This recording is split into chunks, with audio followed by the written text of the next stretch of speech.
ഒരുമിച്ച് ചിരിച്ചും കളിച്ചും അവർ ആ മലമുകളിലേക്ക് നടന്നു കയറുമ്പോൾ കാത്തിരിക്കുന്നത് ഇത്രയും വലിയൊരു ദുരന്തമായിരിക്കുമെന്ന് ആരും കരുതിയിരുന്നില്ല. മലപ്പുറം മങ്കട കുരങ്ങൻചോല വ്യൂ പോയിന്റിലേക്ക് ഒരുമിച്ച് പോയ ആ 7 സുഹൃത്തുക്കൾ. എന്നാൽ ആ യാത്ര അവരിൽ 4 പേരുടെ അവസാന യാത്രയായി മാറി. ഒരു നിമിഷം കൊണ്ട് പ്രകൃതി ഒളിച്ചുവെച്ച ആ ദുരന്തത്തിൽ നിന്നും അത്ഭുതകരമായി രക്ഷപ്പെട്ട 3 പേർ ഇന്നും ആ ഞെട്ടലിൽ നിന്നും മുക്തരായിട്ടില്ല. കൺമുന്നിൽ തങ്ങളുടെ പ്രിയപ്പെട്ട കൂട്ടുകാർ വിട പറഞ്ഞത് എങ്ങനെയായിരുന്നു എന്ന് അവർക്ക് ഓർത്തു പറയാൻ പോലും സാധിക്കുന്നില്ല. വീടിനടുത്തുള്ള സാധാരണയായി അവർ എപ്പോഴും പോകാറുള്ള മങ്കട കുരങ്ങൻചോലയിലെ ആ മനോഹരമായ വ്യൂ പോയിന്റിലേക്ക് അന്നത്തെ ദിവസവും അവർ ഒത്തുചേർന്നു. ആകെ 7 പേരായിരുന്നു ആ സംഘത്തിലുണ്ടായിരുന്നത്. ഒരുമിച്ച് ജീവിക്കാൻ കൊതിച്ച ഒരുപാട് സ്വപ്നങ്ങളുണ്ടായിരുന്ന സുഹൃത്തുക്കൾ മലമുകളിൽ എത്തിയപ്പോൾ ആകാശത്ത് നേരിയ തോതിൽ മഴക്കാറുകൾ കണ്ടിരുന്നു. ചെറിയ തോതിൽ മഴയും പെയ്യുന്നുണ്ടായിരുന്നു. എന്നാൽ തങ്ങളെ കാത്തിരിക്കുന്നത് മരണത്തിന്റെ ഇടിമിന്നലാണെന്ന് അവർ അറിഞ്ഞതേയില്ല. അവിടെ ആ പാറക്കെട്ടിൽ ഒന്നിച്ചിരുന്ന് സംസാരിക്കുന്നതിൻ്റെ ഇടയിലാണ് ആ ദുരന്തം മിന്നൽ വേഗത്തിൽ ആഞ്ഞടിച്ചത്. ശക്തമായ ഇടിമിന്നൽ.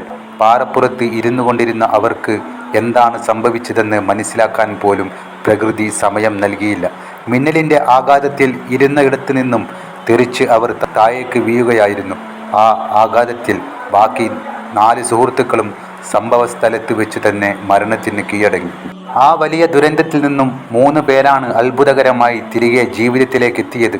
സൽമാൻ, റോഷൻ, ഇഷാദ് എന്നിവർ നിലവിൽ പെരിന്തൽമണ്ണയിലെ സ്വകാര്യ ആശുപത്രിയിൽ ചികിത്സയിൽ കഴിയുന്നു. ഇവർക്ക് ആ നിമിഷത്തെക്കുറിച്ച് വ്യക്തമായി ഓർമ്മ പോലുമില്ല. തങ്ങൾ ഇരുന്ന ഇടത്ത് നിന്ന് താഴേക്ക് തെറിച്ചു വീണതും പിന്നീട് ബോധം വരുമ്പോൾ ആശുപത്രിയിൽ എത്തിയതുമാണ് ഓർമ്മയുള്ളതെന്ന് സൽമാൻ പറയുന്നു. കണ്ണുകൾക്ക് നേരിയ മങ്ങലേറ്റ സൽമാനും കൂട്ടരും പതുക്കെ ആരോഗ്യനില വീണ്ടെടുത്തുകൊണ്ടിരിക്കുകയാണ്. ഒരു നാടിനെ മുഴുവൻ കണ്ണീരിലാഴ്ത്തിയ വലിയൊരു ദുരന്തം. ഒരുമിച്ച് യാത്ര തിരിച്ച ആ 7 പേരിൽ 4 പേരെ പ്രകൃതി കവർന്നെടുത്തു. ആ സൗഹൃദത്തിൻ്റെ ഓർമ്മകൾ പേറി ബാക്കി 3 പേർ പതുക്കെ ജീവിതത്തിലേക്ക് തിരികെ വരുന്നു. സൽമാൻ ഫാരിസ് അന്ന് എന്താണ് സംഭവിച്ചതെന്ന കാര്യം നമ്മളോട് പറയും. നിങ്ങൾ വ്യൂ പോയിന്റ് കാണാൻ വേണ്ടി പോയതായിരുന്നു അല്ലേ? വ്യൂ പോയിന്റ് കാണാൻ വേണ്ടി പോയതിന് അപ്പോൾ ഇടിമിന്നലേറ്റാന്ന് പറയുന്നത് ഞങ്ങൾക്ക് ഓർമ്മയില്ല. ഞാൻ താഴെ ഭാഗത്തേക്ക് തെറിച്ച് പോയിന്. പിന്നെ വലിയ ഹോസ്പിറ്റലിൽ എത്തിച്ചു. ഇടിമിന്നലേറ്റതായിട്ടൊന്നും ഓർമ്മയൊന്നുമില്ല. എങ്ങനെ സംഭവം ഉണ്ടായതൊന്നും ഓർമ്മയില്ല. അവർക്ക് പോയത് ഓർമ്മയുണ്ട്. അതിന് ശേഷം പിന്നെ താഴെ ഭാഗത്ത് നിന്ന് കിട്ടിയത് അവിടെ നിന്ന് ഓർമ്മയുണ്ട്. ഇടിമിന്നലേറ്റ ഇൻസിഡൻ്റ് ഒന്നും ഓർമ്മയില്ല. ഒരുമിച്ചിരിക്കുകയായിരുന്നു എല്ലാവരും ഒപ്പേനും. മഴയുണ്ടായിരുന്നോ? ആ, മഴ ഉണ്ടായി, ചെറുതായി മഴ ഉണ്ടായി. നിങ്ങൾ അവിടെ ഇരുന്നു? സാധാരണ പോകുന്ന സ്ഥലമാണ്? ആ, സാധാരണ പോകുന്ന സ്ഥലം. വീടിനടുത്ത് തന്നെയാണ്. നിങ്ങൾ വീണ് പോയി അവിടെ?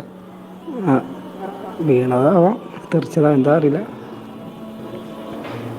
എന്താ സമയത്ത് എന്താ വ്യക്തമായിട്ട് ഓർമ്മയില്ല? ഇല്ല, ഓർമ്മയില്ല. സാധാരണ സ്ഥിരമായിട്ട് പോകുന്ന സ്ഥലമാണത്? സ്ഥിരമായി പോകുന്ന സ്ഥലം തന്നെയാണ്. എല്ലാവരും ഒരുമിച്ച് തന്നെയാണ് പോകാറ്? ആ, എല്ലാവരും ഒരുമിച്ച് തന്നെ പോകും. വീടിൻ്റെ മേലുള്ള സ്ഥലം തന്നെയാണ്. എങ്ങനെയുണ്ട് ആരോഗ്യം? എങ്ങനെയുണ്ട് ഇപ്പോൾ? ചെറിയ കണ്ണിന് ചെറിയത് മങ്ങലുണ്ട്, വേറെ വിഷയമൊന്നും. ബാക്കിയെല്ലാം റെഡി ആയി വരുന്നുണ്ടല്ലോ? ഡോക്ടർമാരൊക്കെ എന്താ പറയുന്നത്? റെഡി ആയി വരുന്നവർ കണ്ണ് ഐ ഡ്രോപ്പ് എത്തിച്ച് റെഡിയായി പതുക്കെ റെഡി ആയി വരുന്നവർ. അത് കഴിഞ്ഞാൽ വീട്ടിലേക്ക് പോകാൻ പറ്റൂലേ? പറ്റും.